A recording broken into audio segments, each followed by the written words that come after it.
Hey, good afternoon, everybody. I hope you're having a wonderful week and you enjoyed your holiday. And we have another upcoming holiday, which is the New Year, and that's something great to celebrate.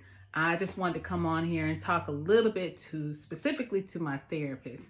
My therapists who've been working really hard with their clients, with their patients to help them, guide them, direct them, lead them, and just provide a good service to them. And so here are a few of my tips in terms of self-care for our therapists. These are some things that I follow.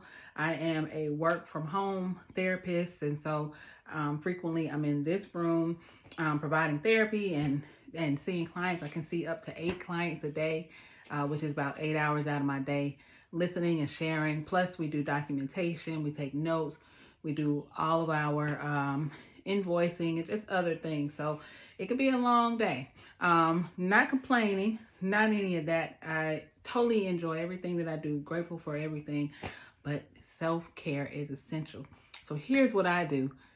I try to do this day in and day out for self-care. First of all, I don't just get up out the bed. I wake up. I take my time. I ease out the bed. I drink me some water first, restoring and replenishing my oxygen. And then I begin to think about what I want to do with my day. So I go on about, so I don't just rush into the day. Then I get myself together. I go in my room, which is this room, and I exercise. I take about 20 or 30 minutes to exercise and do something to get my blood flowing in my veins, to get my energy, because I'm going to be sitting down most of the day. And so it's so important for me to be active and not just be sitting down. But speaking of sitting down, if I'm finding myself sitting down for several hours at a time, I make sure in between that I get up, I stretch, I walk around, I go to the mailbox, do different things because it's important for me to be active. Luckily, I have an active watch that tells me, hey, you've been sitting down too long. You need to stretch, move around. So I make sure I do that. I drink my water all throughout the day. I try to drink at least a half a gallon throughout the day. These are things that are just, again, making sure I have energy and enough essentials to get throughout my day.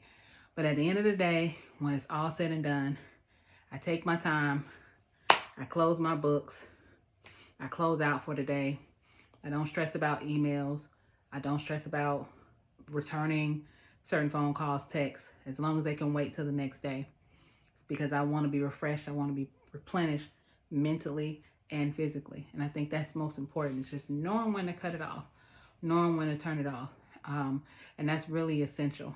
And also, one thing that I've decided to do, which is so important, is take one of those days out the week and take a break, an extended break. So I block my schedule off 3-4 hours out the day, and I do whatever I decide I want to do. If I want to go to the grocery store, I can go to the grocery store. But if I want to sit and watch Judge Mathis all day on TV, I do that as well.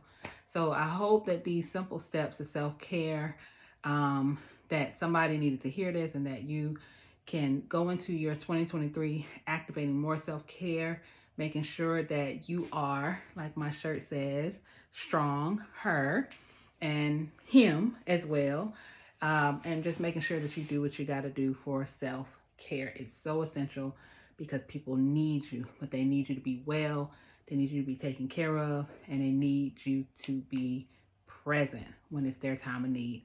Talk to you soon. Happy New Year.